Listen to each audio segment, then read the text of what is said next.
What's your lemonade stand story? He was like, YouTube's going to be the next big thing, Devin. Like, you need to get on that. You need to get on it early. And I'm like, And all of us, we all go through our own trials, our own level of stuff. Sure hope this works out. Otherwise, this will be a huge waste of time. I mean, what else is it all about other than just taking risks and continuing to try and grow and hopefully get better and better at making things? Most of the billion-dollar brands you've seen were started by people that were just solving a problem for themselves. We're telling lemonade stand stories from some of the world's top creators, makers, and go-getters. We're rolling right now. Hey, We're having fun. We're rolling. Yeah. Hey guys, this podcast today is sponsored by Yalla, a task management and team collaboration software that we use at Lemonade Stand. We use Yalla to keep all of our team members organized, wherever they are. In fact, we used it to plan and organize this podcast. Visit yalla.team, that's YALLA.team, and try it for free. We also have a special offer for all listeners of this podcast. Use promo code LEMONADE and get a lifetime 25% off if you upgrade. Hey guys, welcome to the Lemonade Stand podcast. I am your host, Shem Prabhakar, and I am with Gordon Angelo Morton. And his name is wonderful. And as wonderful of a name as it is, it doesn't compare to the man himself. I've had the privilege of knowing Gordon for, it's been a little over a year now, right? Because of your movie. Correct, yeah. Year and a half now, probably. Yeah, right? Gordon, you were the exec producer of a Christmas film. Yeah. Wait, did I meet you at a Sundance party? You know what? I think we may have crossed paths. We were at the same Sundance party. Uh-huh. Our paths crossed, maybe, but we really officially met at the set. On the set. Yeah. But it's been so great to get to know you, and I'm gonna just let the audience know a little bit more about who you are. But I'm just gonna give highlights because your history is so rich, and I'd love you to fill in the details. So Gordon initially is from Canada, but came to Utah and fell in love with the Utah powder. Yeah. Right? And just was... That's ski powder, by the way, not like, Well, that's the only powder we know in Utah, well, you're coming from California, exactly. So we have to specify. We've got to specify what kind of powder. But the snow is fantastic here, and fell in love with the ski powder, and then fell in love with his now wife, right? Which kept him in Utah. And at the time when he first came here, you were working for a nutrition company, making $5.75 an hour. Yes, correct. Right? Yes, with a university degree. I came with a university degree. With a degree in my hand. I moved to Utah. I'm going to ski for a year. That's fantastic. And I needed, but being a Canadian, I went to an American school. I had a 1-year practical work term. This, for any people that immigrate, they know this path if you go to an American school. So at the time, the U.S. government allowed us to have a 1-year practical work term in the United States. All of my job offer was in Utah. I had one job offer, and all I needed was a piece of paper saying, you have a job, because I had to come back into the country, not as a student, but as a worker. Like a worker, right? Yeah. So I had a 1-year practical work term. I decided Utah, I love to ski. I never been able to make money doing it. If I could, I would do it every day. And you and I share that same passion. Of course, the snow. Love the snow here. So you work there, but fast forward to probably a bit later, but you are one of the founders of one of the most successful direct marketing companies, nutrition companies in the world, right? Is XanGo. Yeah. Which if you're in Utah, you would have heard of XanGo. They had offices everywhere. It's like the one product I would say, this is from personal experience, that I actually enjoyed drinking because I had like different herbal supplements or different drinks before. And I'm like, oh my gosh, this is awful. How could anyone ever get behind this? But XanGo, I remember drinking it. And it was orange, and orange is my favorite color. So I was already sold on the color, but then I drank it. The label's orange, the inside's more red. But orangey red, sure. Orange red, it was like a fluorescent neon color, but I loved it. So you founded that company, and then that did extremely well. Then you also did like media companies. Like you are the founder of 188 Media, right? Correct. And you have your own TV show. You like a travel show for, Yes. for a businessman. Yes, it debuted promptly about a week before COVID really hit and shut down everything, right? So I have all of one episode that got out, and but still, it's out there. It's out there, man. Yeah. It's out there for people to see. And then people stopped traveling right after that, but right. And then so you did that, and then you did a couple of films, some feature films. So I just which feel you are in one. I am in one. I am definitely in one.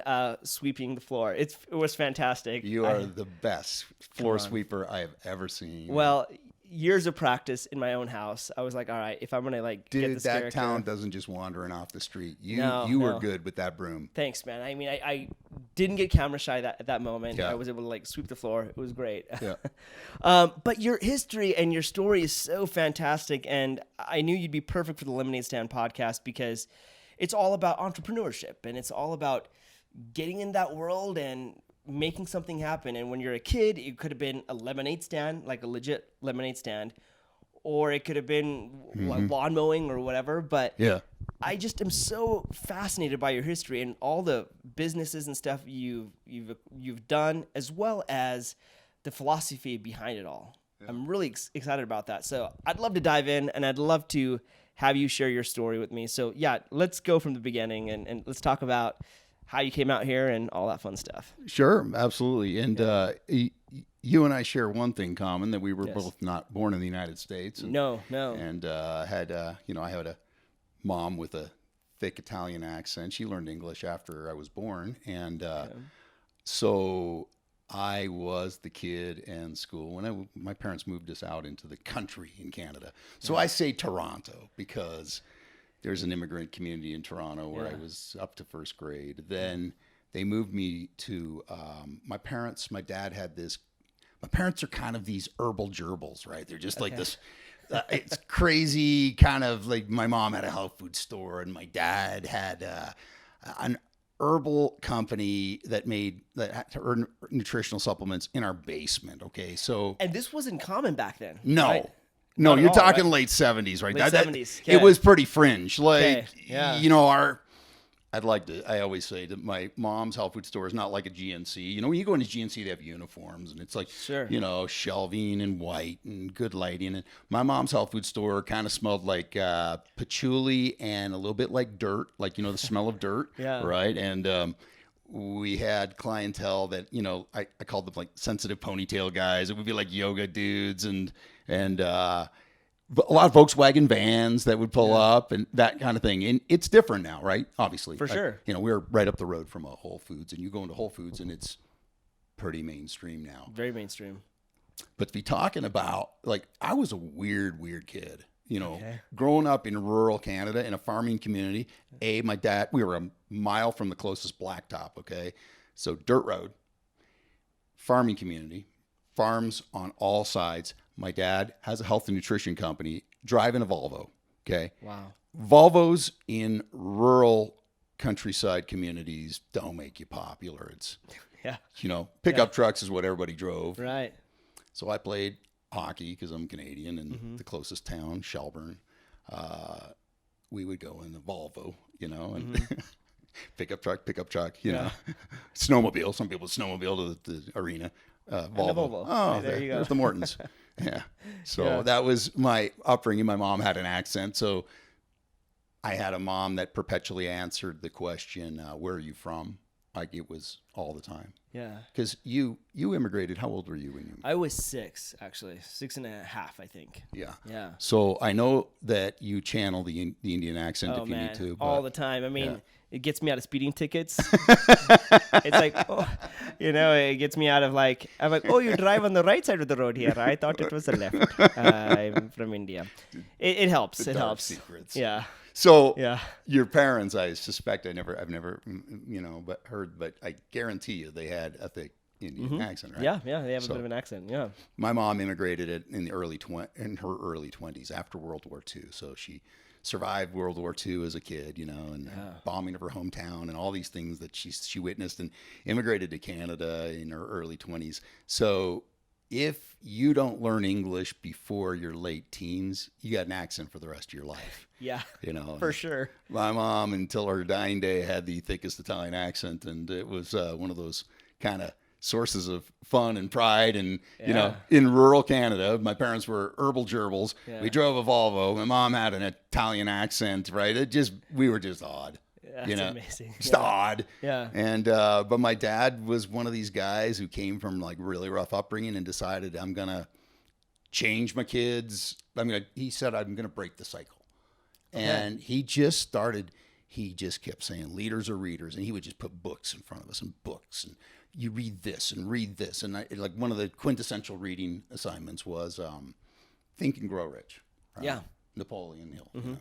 Sounds pretty cliche, but there's that one quote, what the mind of man can conceive and believe he can achieve. And my dad said, you're no better than anyone else, but you're certainly no worse. Right. And you can do anything you want with this free country that we live in, you know, Canada, and then eventually the States. Mm-hmm. And so my privilege, I guess, everybody's talking about privilege these days. My privilege is that I was not raised by wealthy parents, but I was raised with great parents that loved each other, that loved their kids, that had a great mindset as well, I would think. Yeah, right? like they saw the future before the future. They were into health and nutrition before health and nutrition was cool.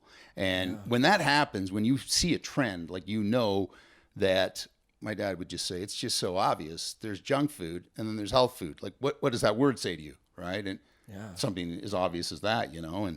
And so we grew up working in my mom's health food store, my dad's health and nutrition company. And then I also did farm jobs. Yeah. You know, because before you get your driver's license, you have to walk to your job. Right. And so I was a really bad farmer. Now, I've done it all. Yeah. I have my farming cred for farmers out there, okay, or anyone in rural. Yeah. I grew up in Shelburne, Ontario, Canada, in the country, and that is the home of the Canadian National Fiddling Championship, okay? Nice. Population of my town would quadruple once a year. Okay. Every redneck in North America would show up. You know, there was like this big bus from Tennessee that would always show up every year, right? Yeah. And honking the horn, and people with fiddles. The violin and the fiddle is the same, but it's the way it's played. Of course, yeah. Are you a fiddler yourself? No. Okay. Guitarist. But yeah. Stringed instruments at least. Yeah, of course, absolutely. Yeah. So that was I was raised in I was round peg in a, what do they say, like a square peg in a round hole, like growing up, and that makes you kind of a little tough, right? Because you have to deal with the fact that you're swimming against the tide. Yeah, you don't fit in. You got like you're creating your own path. Yeah, right. That's awesome, man. I mean, and I think like those type of things those situations that you're put in, great parents, great mindset, put in a place where you're like, yeah, I don't fit in with any of these people. Yeah. You know, I think those things are like the recipe for saying, all right, I'm gonna do it. I'm gonna create my path, whatever that path is looking like. Right? Yeah. So you moved to Utah in what year would you say? 1991. 1991. Yeah, fall 91. So I graduated from college in earlier that year in summer, of 91. Moved to Utah. Buddy of mine flew up to Canada. We loaded up my Volkswagen Rabbit. That'll date me, okay. And drove across the United States. He came with me, my buddy from California, Dan, still my best friend on the planet. And so he knew me when we were single. We came out here. I came out here to ski, like I said, and I actually fell in love with Utah. And I didn't think I would. By the way, I was at the gym the day before I moved to Utah. My hand to God, this is a true story. Yeah. I'm at the gym in Orangeville, Ontario. That's the closest town that had a gym. Sure, right? Yeah. And a guy's wearing a shirt, and it says, "Eat, drink, and be merry, for tomorrow you may move to Utah." Are you kidding me? I'm not kidding you. No I way. walked up to him and I said, "Dude, I don't know why you have that shirt on, but tomorrow I'm moving to Utah." Oh my gosh. I literally am. Did you eat, drink, and be merry that night? I just, that night I just packed up my bags. I had no time. I had to pack my stuff, right? Yeah. My belongings, and I never, I drove across the states, and I had a few $100s to my name, and that's it, And thankfully I had no student loans, and right. I was lucky that way. I worked my way through school, So you had the one job. Yeah. You were in Utah and you loved skiing. And I love the outdoors. You love the outdoors. So Met a girl, which is fantastic. Yeah. And you met her while you were playing video games. Yeah. Which is fantastic. Oh, okay. So this is funny. Sharon and I, by the way, Sharon and I have had many talks over that. You're so good at this because you and I don't know, when you're sitting on a movie set and you got hours to kill between things, between takes, yeah. Yeah, so we're talking and so I anyway, like Sharon's leading the witness. He knows me a little bit is what I'm saying. Yeah. So what were we talking about, by the way? I'm ADD, so no, it's all great. Yeah. We were talking about video games. Oh yeah, video games. Okay, yeah. So okay, by the way, I know video games probably not the best thing to do with you, but they're not horrible. Like they're fun. Yeah, like my kids, I can't really tell them, hey, video games are horrible. I can tell them limit your time, but I never like killed a policeman or like robbed a liquor store. I actually met my wife and I played video games, right? So I'm saying, they're not horrible. I was playing Mario Brothers when I met my wife. She was standing between me and the TV, and and I said, hey, can you move? And then I looked up and I said, actually, never mind. Stay right there. Yeah, I was like, hey. Stay right there. I'm going to go ahead and turn this off. Yeah. In my brain, I like to think it was like a Joey Tribbiani moment where I'm like, how you doing? But I don't know. I probably said something less clever. But man. Yeah. So you must have added the R. Like, how are you doing? Yeah, it's probably that's what it was. How's it going, eh? Jeez. I still have my accent then. So that's amazing, man. I mean, so you had all these things that kind of kept you here. But what would you say was like the impetus or whatnot to start your first business, or to say, hey, I'm going to create my own path. I'm going to do my own thing. Yeah. Well, first of all, with the mindset that I was raised with, my dad, which is, he's one of the greatest influences my parents were on me. He just kept saying, this is your path if you want it, the entrepreneurial path. Yeah. And my dad was, for whatever reason, just this kind of crazy, awesome, you can do anything with your life mindset. Still is. Listen to like Zig Ziglar and things like Norman Vincent Peale and just he was constantly just churning through books and I remember him just handing me books. Here, read this, and I would read it, and it was essentially the thought that you can create whatever you want with your life. And I said, okay, again, like I'm no better than anyone else, but I'm certainly no worse. And when I got out of college, I took that job for $5.75 an hour.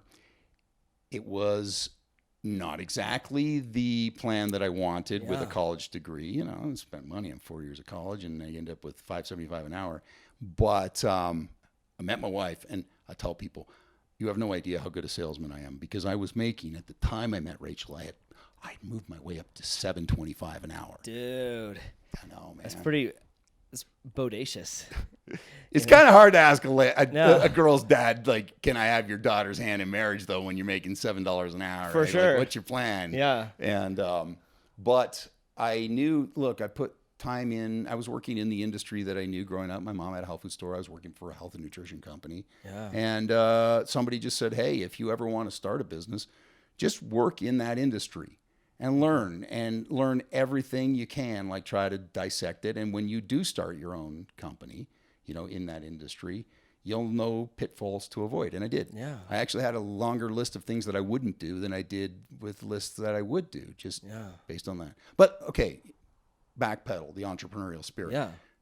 That was not the first business I started, because if you say, well, you started XanGo and overnight, it was literally overnight. It just grew like Sharon, when did you move to Utah? 87. Yeah. Wow. 87, okay. Yeah.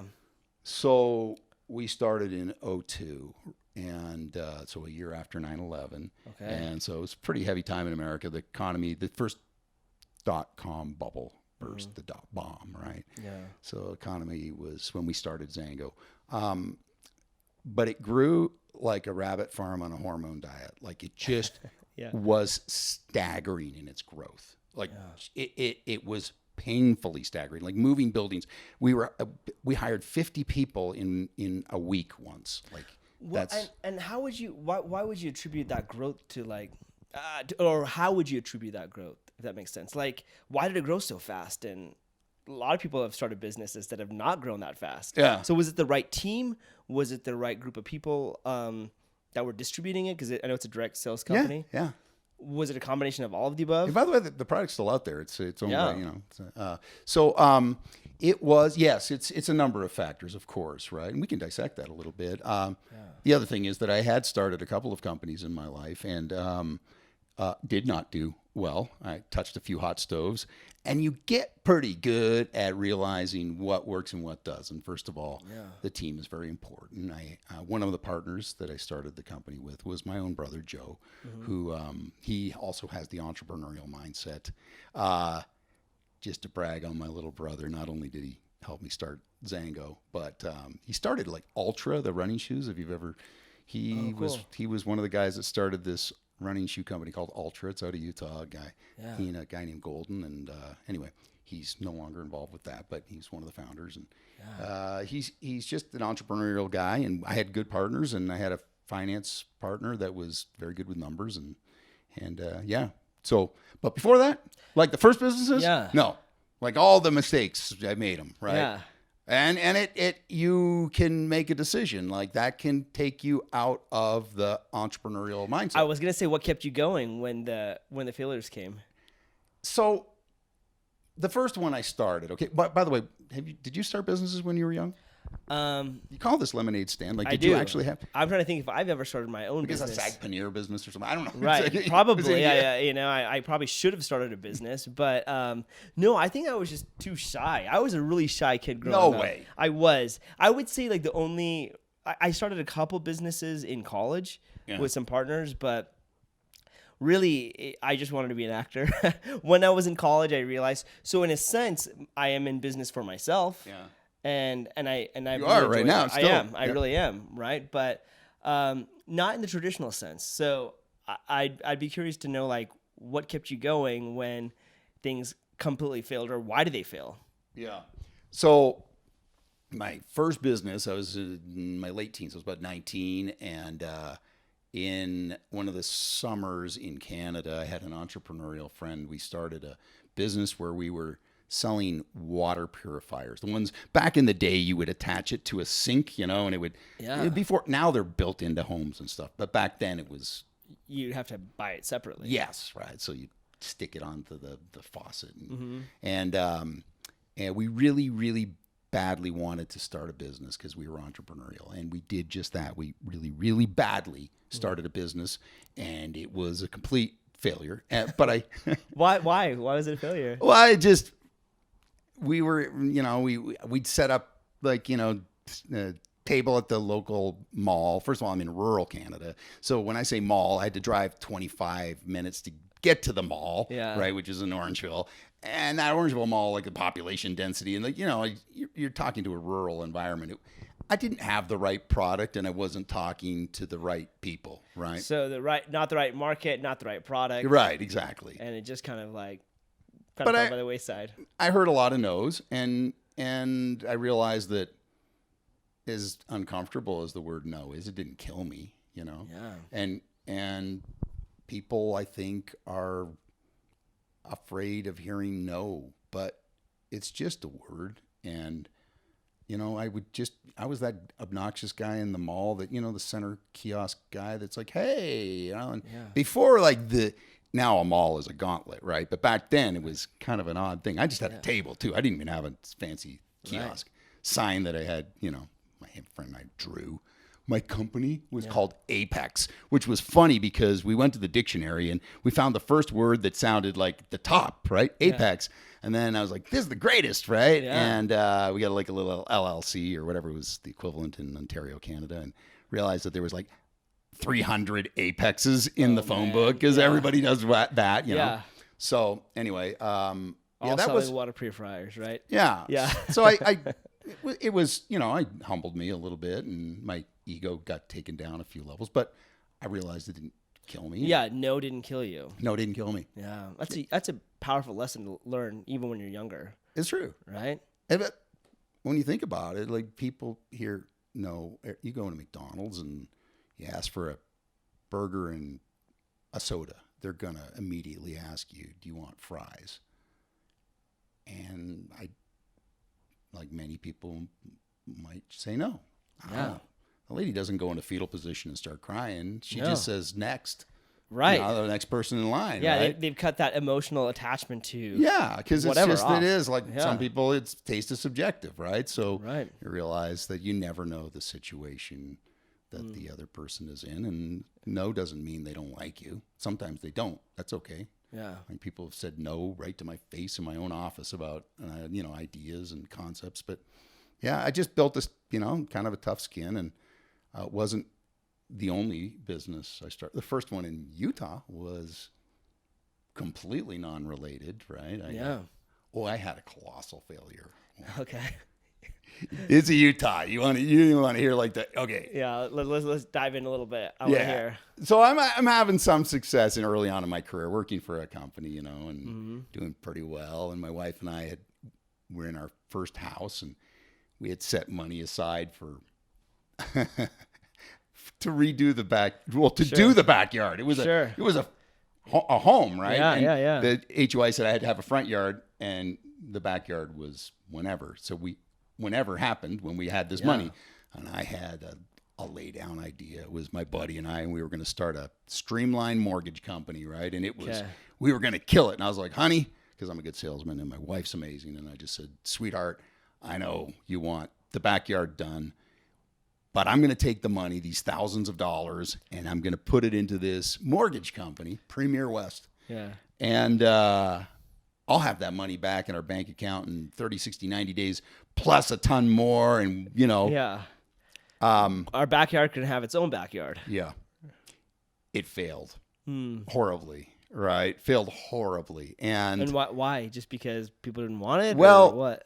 For one, I was working elsewhere where I was doing well in a corporation environment. I was making good money, and that I had a buddy running. Okay, yeah. It was intense how fast cash disappeared. It was one of those. Yeah. So within 90 days, I was out of business. And what I didn't do, and in defense of, it wasn't just my buddy, I realized that some things are out of your control. Like I didn't consult a guy named Alan Greenspan, which I probably should have, because the second I opened the door, rates started raising. They were historically low, and suddenly they started going up outside of my control, right? Yeah, you can't control that. Yeah. Nobody's suddenly refinancing. Like, what? No. Huh? What? Yeah. So Alan Greenspan, God bless you, you're a smart man, but you wrecked my first business in Utah. Yeah. Yeah, just wrecked it. So thousands of dollars just peed down a rat hole, I guess, as my dad would say growing up, And, it's one of those things where that could have kicked you down, but you're like, you know what? I'm going to keep going. So then somehow or other, you formed XanGo with some people that you've partnered with, and it was in the health industry, which you were familiar with. Yes. How did that explode? Because it was true. Like I remember around here there was like a Tahitian noni. There was like a Shosai. It was like a chocolate company. Yeah. But then when XanGo came out, and Shosai might have come after, but I knew about XanGo pretty quickly, and it was just like, wow, how did they come out, and how did they get that cool of a name? And it's way cooler than Apex. And how did that all come to be? It's one of those things that people would say, did you know it was going to be successful before you opened your doors? And I said, absolutely. I knew it with the white hot intensity of 1,000 suns. I really knew it because I knew the space, and I knew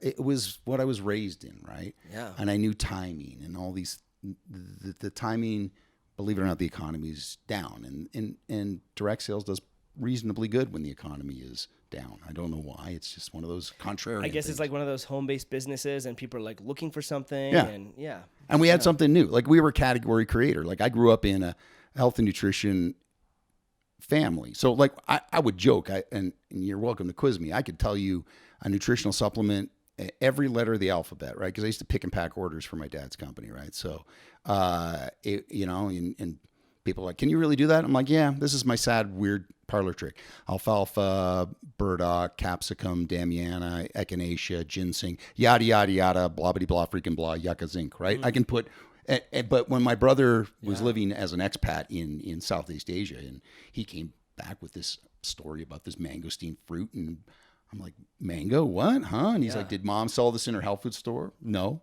Did Nature Sunshine, the company my dad started the Canadian division for, did they sell it? No. And they sell everything, right? Yeah. Like Nature Sunshine sells everything. Yeah. And I was like, no.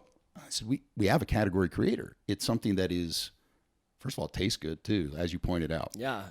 Because I drank everything from yuck to yum growing up, right? Sure, And yeah. most was on the yuck scale. Yeah. If you've tasted the castor oils and, Yeah, rice bran absolutely. syrup and blah, blah, blah, so, it might be good for you, but the taste would suck your will to live, right? Yeah, absolutely. So, like that would kill me before the benefits of yeah, health seriously. kick Like a in. barrier to entry in some of Yeah. those is like the taste. Like you can't get your kids to drink it, right? Yeah, absolutely. Plus pronunciation. Like if you ever tried to, I was really proud. I came up with the brand name XanGo. And it was just one of these things. I was reading a book talking about great brands have like 2 or 3 syllables, and they're easy to pronounce. And I was like, I took a nutritional, like the xanthone is the active ingredient, the phytochemical, and mangosteen, the go from mangosteen, and I put them together and made a word. And doggone it, we got the .com, and it passed mark. And thank goodness we had somebody challenge the mark, and we were able to. Somebody had something called XanGold in Germany. A German group. They were very upset with me, but we managed to settle, and we shared the space, and it was fine. And then it just grew, and it grew, and it grew painfully fast. Like when I say that, there is a pain that comes from like how do you stock your inventory? How do you employ enough people to fulfill shipment, right? Exactly. Yeah. And if stress were people, I was China for the first. By the way, to add to the stress, my wife's amazing. We had our first daughter within the same month that I started the company, right? Mm-hmm. So I basically was there for the birth and would kiss my daughter, and I'd say to my wife, I'd kiss her in the morning. She wasn't sure if I was going on an airplane and coming back in a week. I had to do a lot of meetings. And you and I share a common experience. We both know Doug Osmond. Yes, yeah. So he was working. He was working for XanGo for a while in the early days, and me and Doug would do. He's the guy. You put a microphone attached to speakers in the hand of an Osmond, they're just and it's over. It's over, man. It's over. Like they're amazing with it. They're I was great. like, wow, that's like a parlor trick, right? Yeah. And he could sing halfway through a speech, and whatever. Yeah. So, but I had we had some really great core employees. I'm proud to say when the company was acquired a couple of years ago, we were 16 years old, and we had people that we had still many people that had been there since day one. I was proud of that. Wow, that's great. Yeah. Because it shows great culture, right? Yeah. And you allowed people to. I'd like to think that, Yeah, absolutely. Well, and it was great because I believe you guys purchased the Sarah Theater, what it was is the Sarah Theater was going to be closed down. Oh, they were closed because down. they were the arts can't support themselves. You know this. Yes, of course. So one of my first dates with Rachel was I went to a movie at the Sarah, right? Yeah. And my daughter learned to swim at the Sarah pool, right? So it was just this thing where it seemed like the right thing to do. And we sponsored it, and it became the XanGo Sarah Theater for a while. And it's like that Art Deco, that cool. It's like the oldest theater in Utah County, It's amazing. Would have been ashamed to tear that down and turn it into I remember when I would go to the Sarah Theater, and it'd be one of the most popular movies would be out, and I was the only one in the theater, and I loved it. Yeah. And it was just such a big theater. I would remember I would walk on the floors of the Sarah Theater, and the ground would just be sticky, and I never knew what you don't want to know. Floor. And I don't want to know. But I missed just that feeling of being in this old time theater because Windsong and Megaplex and all these other big theaters were coming out. But this theater was so has character. Has character, man. Has memories, and it's such a huge screen, right? Yeah. So when I found out that you guys kind of repurposed it and made it awesome, I was so stoked. I was like, wow, XanGo, they're doing some really cool stuff. So I've been a fan. I think you know this. My father was an artist. He went to art school. He found his meaning in life through art. Discovered he couldn't raise a family doing it. And went to work for American Motors. And, it just doesn't exist anymore. It's kind of crazy, eh? Yeah. But what was for me an amazing thing was to be able to help out, knowing that my business, that I did business in, different places all over the world, was able to help something in my little backyard and something that was significant to me. Now, you mentioned just before this, I didn't know this, that you went through Robert Redford's Sundance Institute. Yeah, I did. I have. And you skied at Sundance, as have I. You see, back in the day, you could see Bob skiing. For sure. Yeah. So Bob used to come to the same dental office that my wife worked in, and she would talk to him, when he would come in fairly regularly. He had a procedure done. It came in quite a bit. Sorry, Bob, telling your dental story. Yeah. And he came in one day and he said, "Hey, I'm screening a movie this weekend. You and your husband want to go?" And gave Rachel 2 tickets to Legend of Bagger Vance. Oh, I love that movie. I know. It was amazing. Yeah. So I got to go to the Sarah way before XanGo, right? We were poor. Rachel and I were broke, man. I had no money. And to get suddenly I walk in and it was, the Sarah can do that thing where they get the lights going and we come in and Bob just gets up there in jeans and he explains the filmmaking process and making Bagger Vance. And then he's just like, yeah, okay, so let's watch the movie. And it was magic. It was amazing. Gosh. I couldn't let that thing get torn down and, put a condo development in there. It's such a nostalgic place. And I don't know. I'm just so grateful that it is still there. So thank you. Yeah. Thank you, because you've helped me have more memories, because you're right. I wasn't sure if that theater was going to make it or not, but I'm glad it made it. So I appreciate that. Oh, you're welcome. I do what I can. Yeah, you knew one day we'd be sensed chatting. It. I was using the force. You had Spidey senses. Spidey sense, yeah. Which ironically, that was the movie I watched in the XanGo theater. It was Spider-Man. Was it? and I was the only one in there. Okay, so XanGo was an overnight success, pretty much. I mean, and it exploded painfully fast. Yeah. And you guys traveled all around the world. You did all kinds of things. It made tons and tons of money. And then it was acquired, or you left the company, or how did that kind of come about? If you can talk a little bit about that. Okay, so you and I have talked quite a bit, and you may notice that I don't mention the name of my former company a lot. And it's the only way I can explain this. And this is like, I've talked to other entrepreneurs whose companies have been acquired. And the way you kind of say it is it's a little bit like a painful separation or divorce, right? Like I created the word and so many parts of the brand. And there is a bittersweet, you're proud of it, of course, right? Absolutely. And if you're grateful that it has a life outside of what you created, but there is something about it where you kind of have to just you pull the Band-Aid off quick and you just move forward. And I have unbelievably great memories of excellent, amazing friends. Still thousands of friends. Like we had offices all over the world. We had offices. It sounds surreal. I don't want to sound like a me monster, but I had, Andrew Meekum, okay? I do.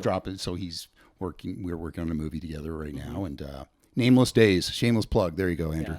Yeah. Him and Matt, and he was talking about how he lived in Taiwan, and he said, "Do you know Taiwan?" I said, "Yeah, I had an office in Taipei and one in Kaohsiung." And he looked at me crooked, and because he didn't, at this point he didn't know really what I had done with my life before. And had an office in Tokyo, had an office in Singapore, an office in Milan, an office in Cannes, an office in and I don't. When he say this, it sounds like a me monster, and I don't want to. Right. But what I will say is, when you're a kid that's raised a mile from the closest blacktop, right? And I was ignorance on fire. I didn't know what I didn't know, and that's had I known how crazy my life would have been, I may have had a good thunk about whether I was going to do this. That's a lot of work. It was a lot of work. Right. And, but here's the thing. And people said, because there were moments, and I will be dead honest, and I'm not saying this, anybody that was with me on this adventure, I had so many great people, salespeople and in our company, the ones that got close to me knew, they'd see it in my face, my furrowed brow and stuff. I'm a pretty positive guy, but you're solving the problems of like 40 plus international markets and dealing with governments and regulations and things like that. It can bring you down, right? You can really be heavy. And so I luckily I had an amazing set of parents that just taught me. Like my mom ate potato skins every day for 2 weeks during World War II. You know, so I never really got a whole lot of empathy when I'd be like, Mom, I don't want to eat my peas because they're touching my potatoes. You know, like how kids can get in. For sure. She's like, are you kidding? In World War II, I ate potato skins for 2 weeks every day. I'm like, all right, you win. Okay. And my dad comes from nothing. So he's just like, man up, right? Man up, right? And he would tell me things like, and my dad loved people like Covey. Like my dad was into Stephen R. Covey before 7 Habits. Like he was into Stephen R. Covey when Stephen R. Covey wrote Spiritual Roots of Human Relations, right? Like my dad was just this sales, loved talking to people. And so he'd say, you know, steady as she goes, don't take things personally, and this too shall pass. And my dad told me, and I wrote it on a piece of paper and stuck it above and I would look at that every time I had one of those bad days, right? Yeah. And my dad was very passionate about establishing why. Why are you doing your business? You know, like, what is your why? What is the reason? And the irony is, it's more because. Like, here's the thing. Like, you've been taught probably establish your why. Why are you your acting? vision or whatnot? Your why. But it's more because your kids, as a parent, your kids ask you an incessant number of questions every day. Why do I have to make my bed? Because, you know, that's what you do or whatever. Right? Right. Well, why do I have to wash the dishes? Well, if you leave them in the sink, at a certain point, you just, because I said so, right? Yeah, but you end up with, as a parent, saying because. Yeah. So I realized my why was more my because. Like, why do I want to start a business?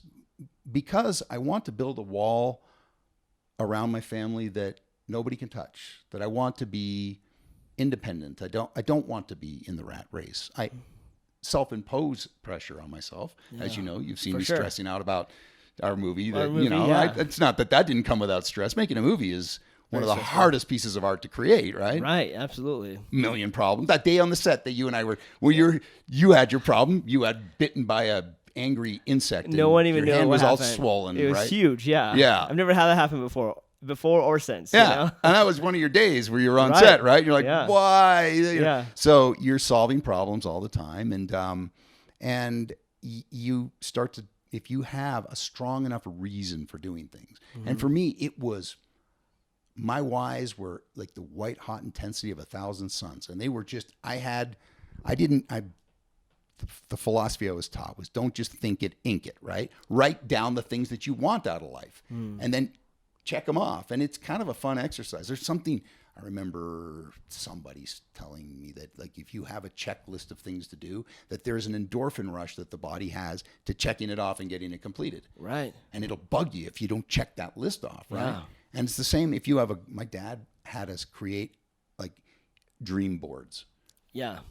Take pictures of what you want and put them where you would see them every day, right? Yeah. So I had them around my mirror where I would get ready in Shelburne, Ontario, Canada, right? Sure, yeah. We had a Volvo and a minivan because, by the way, my dad got the second car because he's a big Iacocca fan because he was American industry and so my dad got a minivan.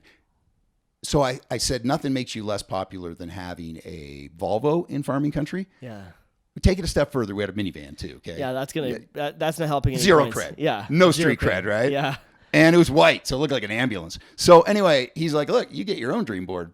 This was mine. Yeah. I got a family, right? I got kids. This is easy. Yeah. You get your own dream board." So I put around my mirror. I remember one of the things I had an American dollar and a Canadian dollar because I wasn't sure at this point where I was going to live. Yeah. But I knew I wanted to live in the States, right? So, and I had the number $1 million, right? And below it, just something I looked at every day. I had pictures of Porsche 911, silver Porsche 911. Yeah. Okay, that's what I wanted. I had Ferrari 328.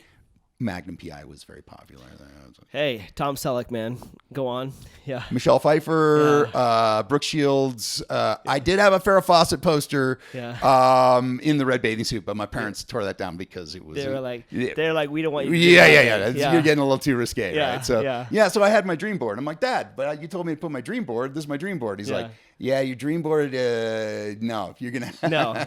No. Trust me, this isn't gonna help you. Yeah. He let me keep Brooke Shields with the Calvin Klein poster up. So that's very kind. I would look at this, right, and I'm in my head every day. I would get ready and I'd look, and there's something about it that you say it gets burned into your memory as a young kid. You say, I have a goal. This is what I want to accomplish in life, and you realize that goal changes. As you get older, that it's when you're a 16-year-old boy or a 14-year-old boy, right? Yeah. Or younger than that. I started that in 12. Yeah. You realize that, okay, I'm not in love with Brooke Shields. Rachel looks a little like Brooke Shields, though. Yeah. Whoa. Yeah, that's spooky. Whoa. That's pretty spooky. Yeah. Also, okay. So anyway, Wonder Woman. Yeah. The original Linda Carter. Of which course. My wife looks a little bit like, maybe. And she was on my wall. She got to stay. I don't know why. Yeah. That's scary. Because your wife is here now. There you go. Yeah. So anyway, you look at that, and that's your why, right? And that's your goal. Yeah. And because of what you do. You try out. You were just telling me about this. Yeah. Trying out for parts down in. Oh my gosh! I mean, it's the thing, right? It's like you keep going because you love the craft, and yet I get rejected all the time. Yeah. But yet, just by doing it over and over and having fun with it, that's when things would happen, right? By having fun with it first.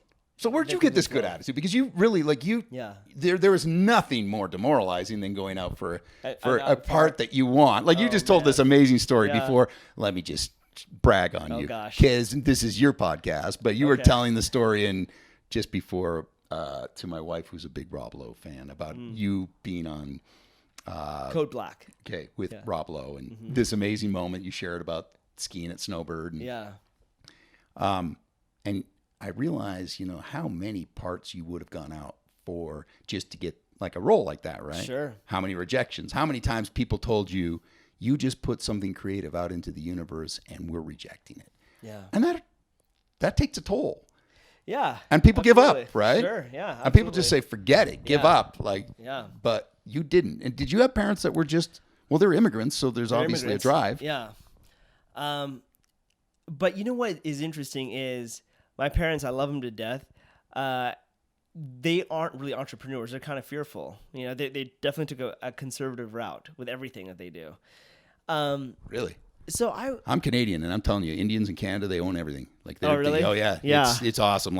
Every mini mart, every parking lot, everything that they're at the Indians. They took over. I told you, I worked for two Indian guys in high school at a camera shop, right? That's why I can do the Indian accent. No, no. Listen, it's probably better than mine. Shut up.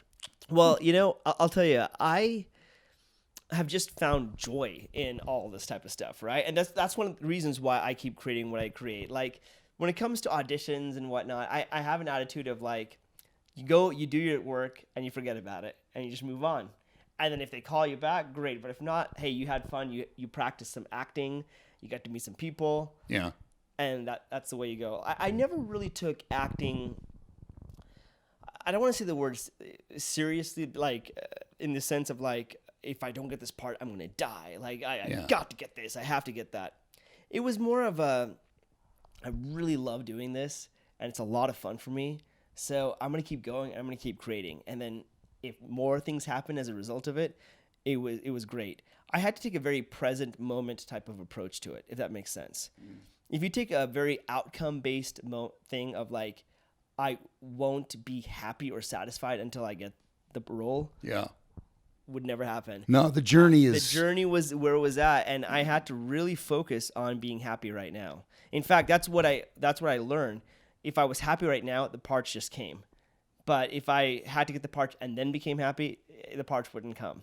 Because there was this weird desperation, right? You feel if you give off a lean and hungry vibe. If you're feeling that, honestly, and even back, when I was single, right? And I remember having my heart broken, once or twice, and then suddenly I lost my mojo, and I was giving off like somehow some lean and hungry vibe, and women could just sense it. It was just like I was like a negative repellent, you know. And then suddenly you get a punch in the arm, a good shot in the arm of enthusiasm about something, and suddenly boom, overnight changes, right? It absolutely does. I don't know what you do, but you have got okay. I'll tell you. Yeah. I've been told like this is a great piece of advice. Any entrepreneur out there, that if you can get good at identifying people with bright eyes, you can build the business of your dreams, right? And and when I say bright eyes, when you're talking to any group of people, you're going to be seeing some people that will just like this. Then other people, they'll be, maybe, their eyes are rolling or they're somewhere else. And then there's going to be a bunch of people, their eyes are bright. Yeah. And you're like, man, if you can get those guys on your team, you can kill it. And you are, you're the walking Prozac. Like when I say that, like you walk into a room, and I mean this not like in a medication way, but you walk in a room and everybody's in a better mood. Oh, like you really are. That's why you're good at this. Well, you're too kind. And it's funny because it's not just me. Ashley, huh? Right? Okay. Yes. Yeah. Not just me. We have a witness. We have a witness that's listening on this whole podcast, guys. Ashley. I wonder how it all kind of came. I mean, I think a part of it comes from my own personal spiritual beliefs and whatnot, but I just kind of learned that there's just so much joy in the world, right? And there's just so much energy and life in the world. And I learned that fun and happiness is really where I thrive the best. So I try to have as much fun as I can wherever I go, just because I know maybe it's selfish. I like having fun, but I also know that when I'm having fun, I'm also influencing people the most in a positive way. And so with nobody wants to hang out with somebody that looks like they've been weaned on a pickle, right? Because there's like they're walking around society right now everywhere, right? Absolutely. Just angry, just mad, like whatever it is. They're anti whatever, they anti anything. You can put anything after the word anti, and there's people like. Okay, God bless. I ski at Alta. I love it. Yeah. It's amazing, awesome. They have no ski valets, it's just snow. There's no ski park. It's just you go to worship snow, right? Yeah. And it's funny because I look at the bumper stickers, what people are passionate about, right?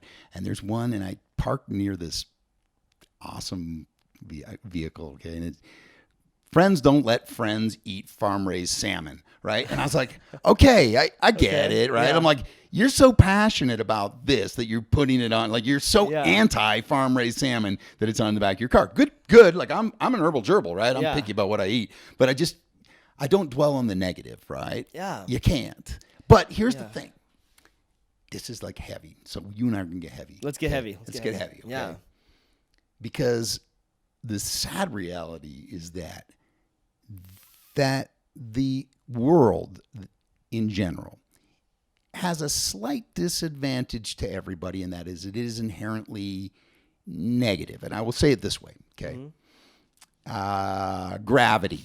We get up every day, and to get up out of bed, right? Look, if I take this, drop it right now, it's not going up, it's going down. It's going down. Right? Gravity takes things down. There's that great song by John Mayer where he's like, gravity, it's bringing me down, and gravity. If you've ever listened, I'm a John Mayer fan. I play guitar, right? Yeah. I don't agree with his social media posts, but he's an amazing guitarist. Yeah. So gravity, you're fighting it. The natural laws of nature are somewhat negative, like entropy. Then if you've ever studied, the law of entropy basically says that if you leave something, it will go to disorder. It will not become more orderly. Yeah. If you've seen my back porch. I love to plant. I love to garden. Yeah. Okay. I got that from my mom. My mom loved the garden, right? And I was always taught that the key to a green thumb is brown knees, right? That's my dadism, right? Key to a green thumb is brown knees. You just got to work in your garden. But if you walk away from your garden for 2 weeks, the weeds take the garden, right? It's entropy, right? Yeah. Your car, my car out there. If I take my car and park it in a parking lot for a year and don't drive it, you would think that car is going to be better, right? Because there's no mileage on it. Yeah. No, I'm going to come back and it's going to be sun bleached. All the 4 tires will be flat. It's Utah, right? So it's going to be covered in about 7. We have more dust fall than we have like rainfall in Utah, right? So it's going to be a mess. So the laws of nature are kind of negative, if you will, right? Right. So you realize that you're talking about your attitude, right? My dad would say every day of our life, your attitude determines your altitude. No stinking thinking. He wouldn't let us say the word hate. It was a swear word, right? We had a swear jar, like you know. This is back when people did things like that, right? And not to say I don't have a potty mouth. Yeah. By the way, you're funny when you sent me your demo tape and you beeped out all your F-bombs. I just didn't want to feature your potty jar. You know, I don't want to feature swear jar. You know. Anyway, hate was in this, like, you couldn't say it in my family, right? Yeah. And unless it was like Adolf Hitler or Satan or something, right? Sure. You could use it then, but you weren't allowed to. My dad was like, it's your attitude, and I'd say, Dad, I want to start a business. Give me something empirical. Teach me about like the relationship between cost of goods sold and your selling price, and like what's SG&A, and tell me about a P&L statement, and he just tell me about attitude. I'm like, Dad, just shut up about that. Gosh, I hear about attitude. I have the best freaking attitude in the world. Just shut up about attitude, okay? Yeah. I'm done with attitude. Yeah. But here's the thing, and my dad I'll tell him to listen to this podcast. He gets his moment. He was right. It's the edge. It's the little edge in life, right? Because the sad reality is, left to its own devices, life is negative. You got to fight. You got to get an edge over that negativity, right? So your attitude, believe it or not, the reason why you smile when you're walking down the street and you see just people, you see them, I avoid them. Like, I'll see a guy coming down the street just angry, yelling at the world, right? You know, I'm like, nope, not this guy. I go on the other side of the road, yeah, right? Yeah. Because society's filled with them. But you'll notice that the people that you tend to be like the people you surround yourself with. So, okay, Aristotle Onassis, if you're familiar with who he is, we're going to American history, Greek history. Yeah. He's the guy that married Jacqueline Kennedy after JFK was killed. And he very rarely did press interviews. And towards the end of his life, he got an interview, a journalist got in and said, I want to be rich. What would you say to somebody who wants to be rich? And he thought, and he said, well, you want to be rich? Go hang out with rich people. Get around rich people. Watch what they're doing. Listen to what they're listening to. Read what they're reading, that kind of thing, You want to be rich? Hang around rich, because no matter who you're hanging with, they tend to nudge you in a certain direction, not push. Like push, you feel when you're being pushed. But you get around, like if you've seen any of your buddies that you maybe knew growing up, and you see them and you're like, whoa, geez, dude, what happened to you, right? Sure. They probably started hanging out with a group of people that nudged them in a certain direction. Makes sense, yeah. So I listened to the people that you have on the lemonade stand. Yeah. And you can't help but notice that's a positive group of people. Definitely. Like David Osmond's, like, I know Dave. Like when I say I know him, like I worked with him on some projects, and he's always that. He's just positive. He's so positive. And he has MS, right? Like he has a debilitating disease. So does his dad. But if you meet Alan, his dad, who was like the founding member of the Osmonds, like you have this discussion, and his dad's great. I'm like, you sang Stairway to Heaven on stage with Led Zeppelin. He's like, yeah. I was like, holy crap. Yeah. He just raised Dave with the same attitude, right? And you look at David, and he's got MS, and he's got 10 projects going at any given time, right? All the time, yeah. And you notice that when you and him talk, it's just like I love hanging and talking with you. You and I'll talk forever, right? Because your bright eyes, and it's that attitude. It sounds silly and stupid and whatever, but like I can't even help but notice that Elon Musk has, like, how much pressure can a guy take in his life? He's got a ton of it, right? Yeah. So and he's still kind of like tongue in cheek. Like I saw his post the other day about, anyway, it was funny. I don't get into it, but he's funny, right? He's got a funny guy. Yeah. And here's what I've learned about that whole thing. I think for me, there was a day I specifically remembered in college, and I don't know what it was, but it taught me something so powerful.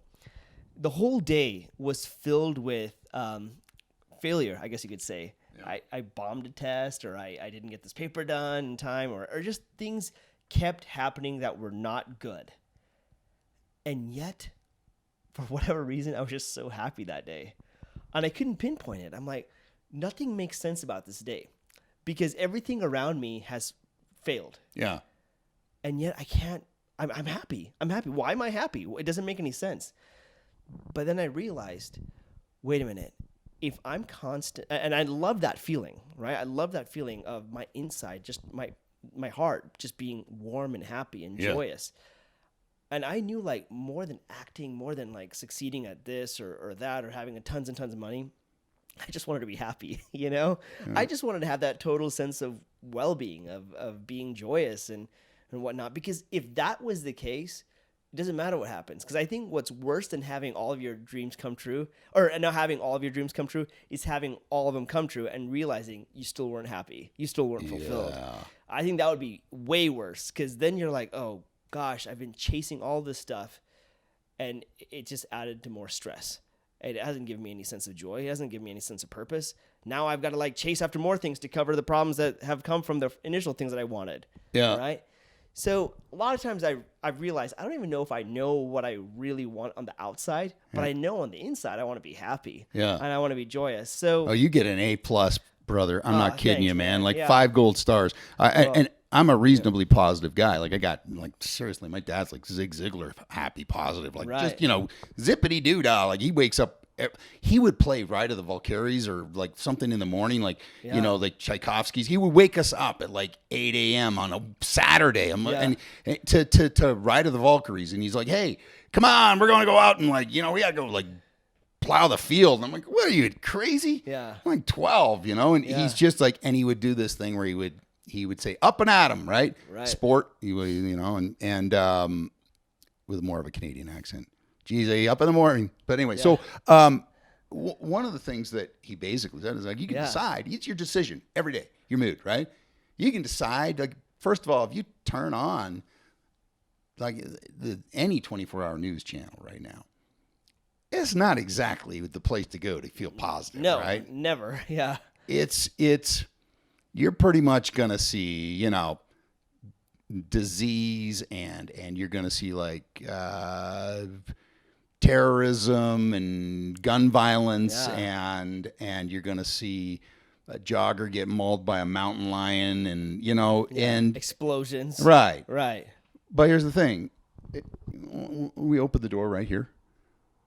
There's no bombs going on. Thankfully, we're lucky, right? Most places in America, they open the street and the birds are chirping and that's what I can concentrate on, right?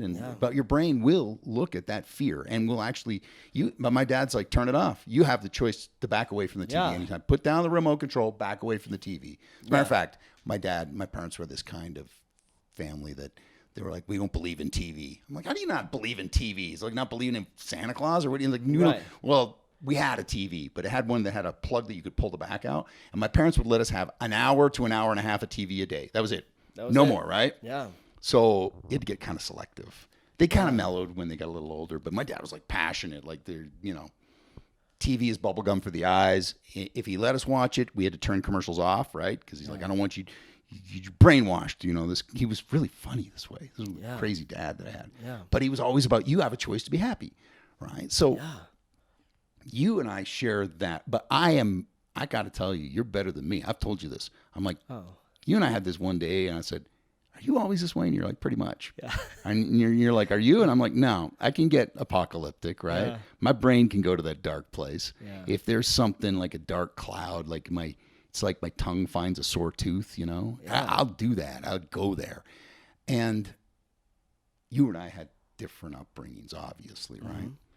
There's similarities, but every single person that's listening to this, to the sound of our voice right now, everywhere on the planet have experienced the exact same things and the reasons why they don't do things. And one is because we're all the same. Like we're you and I are different, but we're more alike than we're different. Yeah. Right. Yeah. And that's I think people on the planet should realize that. I've traveled the planet, and you realize at the heart of it, people are far more alike than they are different. Here's some of the reasons why people don't start businesses, why they're not entrepreneurs. Fear. Okay? Absolutely. Fear. Yeah. Now, fear is good in a way. Like I see people say you need to be fearless. I don't completely agree. Like fear is good. Like there's a reason why when you walk close to the edge of a 2,000-foot cliff, your body's telling you, hey, this could kill you. Yeah, because fear warns you of danger. It does. And danger is real. It's real. It's true, right? Like that's why you don't walk into oncoming traffic. Your body's got fear. But left unchecked, fear can kill you and stop you from starting the business of your dreams or pursuing the career of your dreams, right? Yeah. Fear of rejection, fear of failure. fear of putting yourself out there and being rejected, by society. That's very real. So fear, which is an emotion that every human being on the planet, when you hear people say, I'm fearless, I say, yeah, no, dude. Yeah. Like, if I see an angry grizzly bear, like I'm walking down a path, and I get back in my car. If I'm at Yellowstone or whatever, I know, but fear will also stop you from pursuing the business of your dreams, right? Whatever it might be. Yeah. Another one is like guilt. Okay. Yeah. So I'm an expert on guilt. Okay. I had herbal gerbil parents, right? And so I don't just feel guilty about like eating chocolate. I feel guilty about thinking about eating chocolate. Okay. Yeah. So I'm like an expert on guilt, and guilt is good in a way. Okay. It's a positive emotion. Obviously, if you do, you live here. We saw the news article last week about the drunk driver that killed that car full of high school kids, right? He's got guilt, and he should, right? That's when you do something wrong, when you feel guilt. I told you the story about spending the money on my mortgage company that I started instead of doing the backyard. Yeah. And Rachel was always very understanding, right? But I felt guilt. Like she would go, and she's really sweet, like, Rachel, but she would go to the back door and look out into this dirt pile of our backyard, and she'd look over at me and go, I felt guilt, right? I was like, dang, I took our money and 90 days it just set fire to it. It was gone, right? Yeah. And I was like, that guilt have stopped me from ever starting a business again. Sure. Right? Like you go, you're like me. You're wired the same way. We all experience this, right? So it's this gravity, right, of that you have to fight against, the fear and the guilt. And another one, maybe the most powerful, is self-doubt. Okay, inferiority complex, if you will. Psychologists call it inferiority complex. It's like I'm too fat, or I'm too thin, or I'm too old, or I'm too young, or I talk too much, or I'm too shy, or you can get in that mindset where my inferiority complex has an inferiority complex. Sure. It's weird because you see these people, you think, okay, but then there's those folks in society like Napoleon or whatever, and you're like, that guy had. There was a while in psychiatry where they got into it and they said there was something called a superiority complex. And it was, for a while, it was a theory in psychology. If you get psychology texts from the 60s and whatnot, they said there was a superiority complex. But what they finally came to the universal conclusion is that, no, it's really just an inferiority complex manifests itself in a really bizarre way. You're overcompensating. Yeah. That's what that is, It is. Yeah. It's what it is, right? So your self-doubt, the things that you have naturally where you tell yourself, can I do this? I can't do that. That is what you fight all the time, right? You fight this self-doubt. And I tell you, I'm no better than anyone else, but I'm certainly no worse, right? So I remember somebody in the South, and when I say in the South, in Southern United States, you gotta love them because it's just country boy wisdom, right? And somebody said once at a lecture I was at, they said, if you see someone that has something that you want, do what they did and you can get what they got. I'll say it again.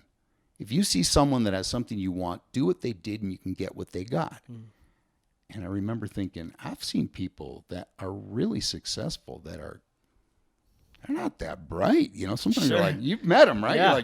You're like, how did this happen for you? You just picked your nose. Yeah. Like, did you, I realize I'm no better, but I'm no worse. But here's the thing. So I had fear. I tell you, a fear thing. I'm a God-fearing man. IRS fearing man, whatever it is, like when I say this, you have a respectful fear of things, right? I have self-doubt, plenty of it, right? I can be my worst critic.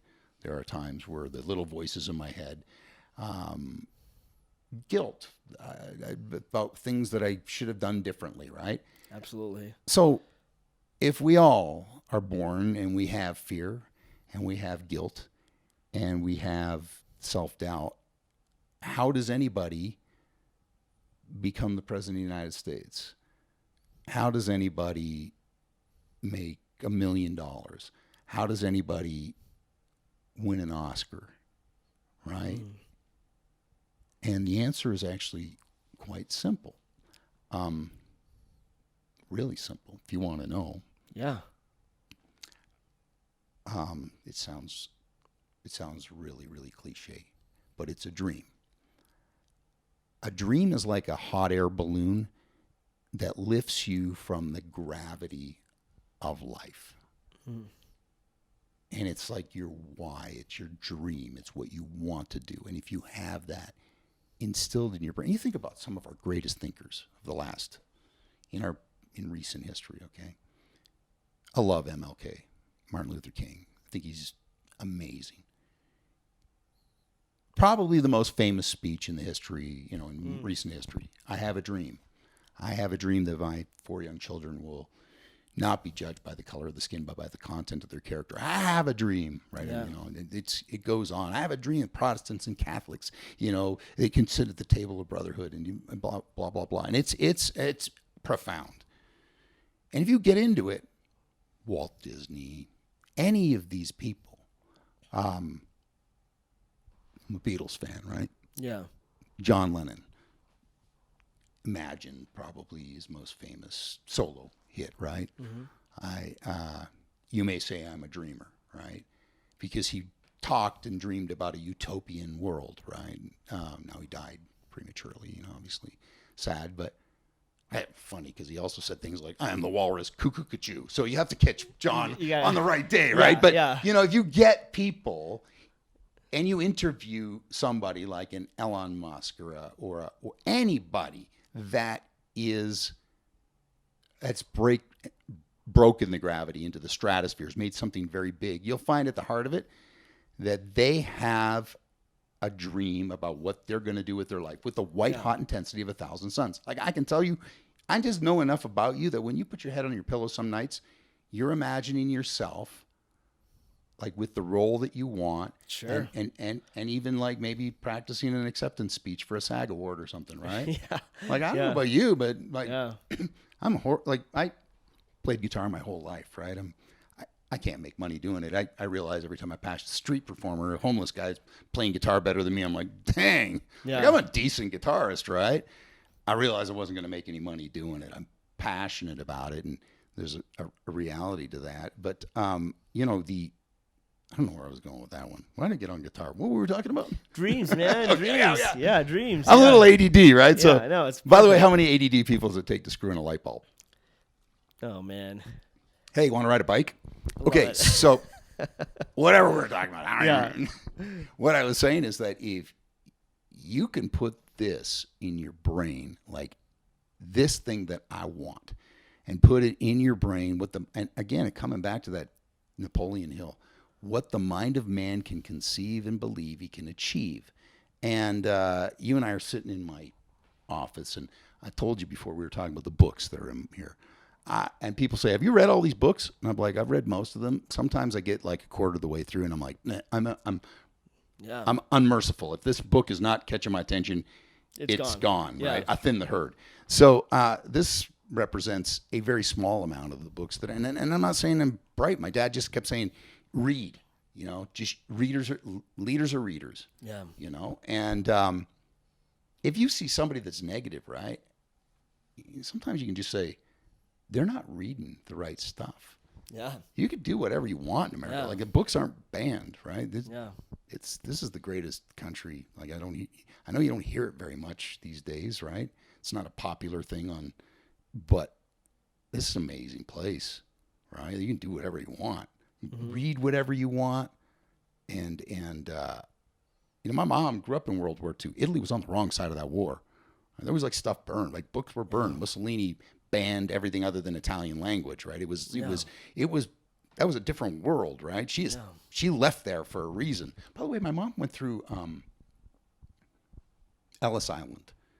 Her immigration path was, even though she had a Canadian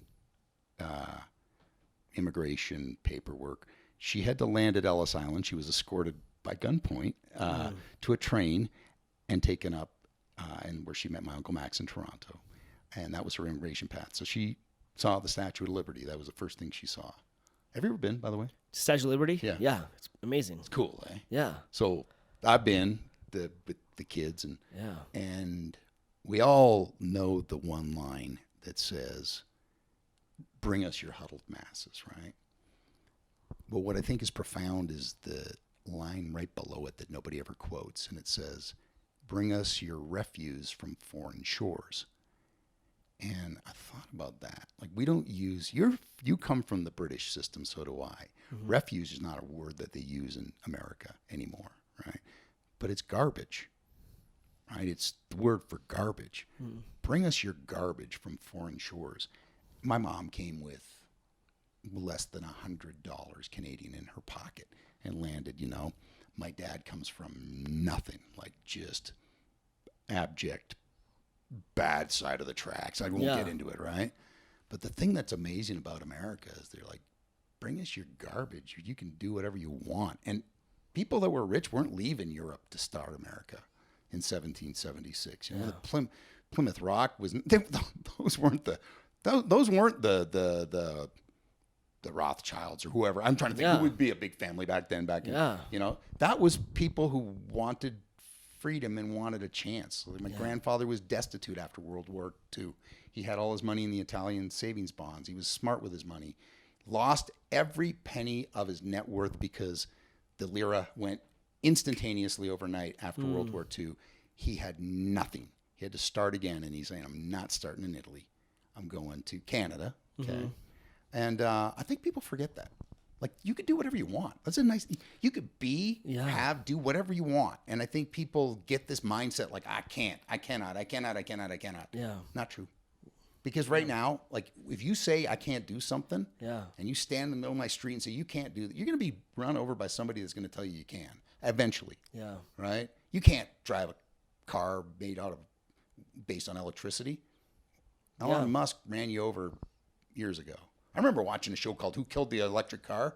It kind of angered me, right? And I was like, oh, we're never going to get an electric car. Elon Musk proved him wrong, right? Yeah. It's like, don't tell me you can't. Like, I hate when somebody says you can't do this. Yeah. Like, I hate, like, this one. You can't make money in independent film. Yeah. Right? Yeah. It's a hard one. That's a hard challenge. Hey, look, you know what? I love when people say, oh, you can't do this, you can't do that. Because that was what I got as an actor, like, when I first started getting into it, right? Yep. And I'll share this one story, and then we better wrap up. But when I first got into acting, I knew I wanted to do it, but I was kind of nervous. I was like, I don't know. I was very insecure, right? Yeah. And I auditioned for this agent, and this agent, after seeing me audition, he said, okay, all right, good. Well, we can't necessarily really, really push you out. I mean, maybe I can give you like a role as an extra, maybe just doing like little things here and there, but not like any big roles. Like, there's a lot of things that you have to develop and stuff as an actor. And he was probably right, and it kind of crushed me a little bit. But then just a couple of years later, I was the lead in a film, right? In a feature film. And that same agent was... Which one? Shamelessly plug it. Come on. Shameless plug. I can't. Shamelessly plug. All right. If you don't want it was to. abandoned mine, and it was You're on Silicon Valley. We know. I can brag on you. You're amazing. Yes. Well, it was a suspense movie, and I always tell people, like, hey, got 5 stars on Netflix. And everyone's like, no way, 5 stars, really? And I'm like, well, to be fair, though, only 2 of those stars were colored red. The other ones were white, but it doesn't matter. There were 5 stars. That's good. It was 5 stars, man. That's all I counted. Anyway, that same agent was the caterer on this film, and he didn't remember who I was. And it was so interesting to think, wow, like, I'm sure he meant well. And I remember even back then, he was just like, well, you've got a lot to grow. And that was true. Yeah. But just the joy of doing it landed me a big role on this film, right? So I guess kind of just wrapping up, I really like what you said about the vision boarding and about having that attitude, right? And how that's exactly like what kind of separates you from the gravity and nature and how things bring you down, and yet the dream can build you back up, right? Absolutely. And it's amazing. Like, I'm sitting here, I'm in your house, and it's a beautiful home, and it's fantastic, and I just keep thinking, your attitude really like took you to that next level. It took you out of the stratosphere. And sure, we've had our struggles, and you've had your struggles in your company, and you've had your struggles in films and whatnot. And yet you're still going, man. No, I know life is hard. Like, and we know that, right? We get that. Like, you know, one of the guys that mentored me said, "Hey, Gordon, here's a little secret. Like, life is hard, and the faster you figure that out, the easier it becomes." Right? Oh, I love that. And so people say, "Well, you know, what's the secret?" I don't know the secret. The one thing I just know is that if you, by the way, you gotta have a plan too. Like you have, I talk to you, you have in your brain, by the way, there's pilots that you're working on. You're spinning ideas, you're churning them. And you and I have talked about it, spitballing, green light sessions, whatever, right? Yeah. And you always have to have a plan and a backup plan and a backup plan, right? Because stuff changes. Like COVID has completely radically changed this world, right? Right. So the way that I plan has changed. And so I have kids, and I read them, you know, Winnie the Pooh, and there's like this one episode, like one A.A. Milne is pretty bright there was one Christopher Robin's like Pooh saying, Christopher Robin's like, "We got a plan." Pooh says like, "What's a plan?" He's like, "Planning is what you do before you do it, so that when you do it, it's not all messed up." Yeah. Right. It's like, I was like, that's pretty true, right? That's pretty great. You know. So I tell people, I would tell my staff, and I just heard it somewhere along the way in life, and it's like, you can do anything you want in your life if you just do 3 simple things: make some goals, say your prayers, and go to work. And then repeat over and over and revisit the goals. And if the goal needs to change, you change it, right? But you set some goals, some big, hairy, audacious goals, all right? Yeah. Get some little ones you can check off. Like, hey, maybe it's something simple. Like, I'm going to do something very simple, okay? Sure. And I'm going to get upgrade my phone or whatever. Get a medium-sized goal, okay? And you can get some big, hairy, audacious goals, like big ones. Ones that scare the dickens out of you. Like, if you got a goal that scares the blazes out of you, right? And I have one right now, and you know it, right? There's a part of it that scares the blazes out of me because I'm putting my big mouth promise out in the universe that this thing is amazing, right? Right. Because I believe it's a really amazing project. Mm-hmm. You know, you need to have a goal that kind of scares you a little bit, right? Make your goals, say your prayers, and I don't care. I don't affiliate with any one religion or anything like that. But what I am saying is, like, you got to give. When you say prayers, call it meditation, call it whatever you want. Self-reflection, right? When you're sitting there, when you're putting your head on the pillow at night, the thing you think about, make your goals, say your prayers, and go to work. And it's work. And I'll tell you, it's not just work. Okay, you know, people you have to work hard. That's one of the things that my parents taught me. But you and I both know people that have busted their hump in life and have never gotten out of the rat race, right? Yeah. We just know them.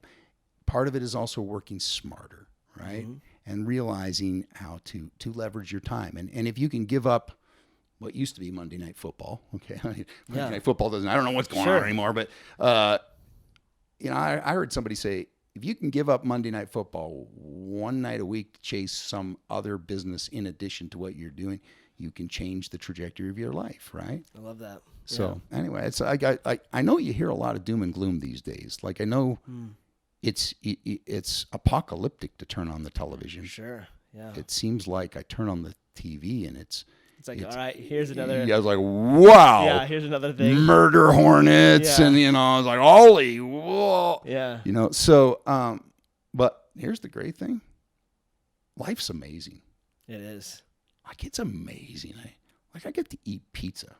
I feel guilty about it, but pizza's amazing. Like, I put that on my mouth. I'm like, this is amazing. Yeah. Like, life is pretty amazing. It's awesome. And you know that, and so anyway.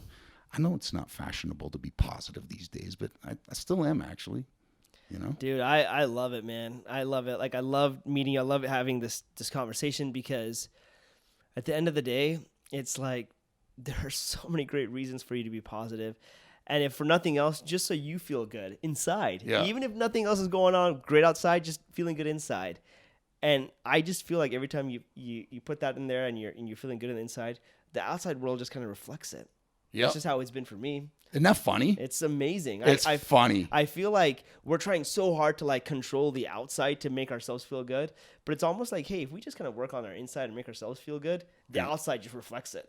It just reflects it. It's true. So that's one of the big things that I've learned for myself. So a smile is infectious. Yeah. Like your smile is infectious. Yeah, come on. I heard you talking and it was funny. Like you and Dave Osmond talking about smiles, and the Osmonds definitely own the smile category, right? They There's do. some people with some amazing smiles, but a smile is like, it can make your day. Like it makes Absolutely. people's day. Like somebody gives me a compliment with a smile on their face, and I'm like, man, that's what I'm concentrating on. Right, Not yeah. the 53 people that told me I'm an idiot or whatever, you know, and there's some reason why there's something wrong with the film I'm working on or whatever it is. Yeah. Yeah. No, so I know it sounds cliche, and my dad wins, like attitude. It's seriously, It's gotta it's be, yeah. huge.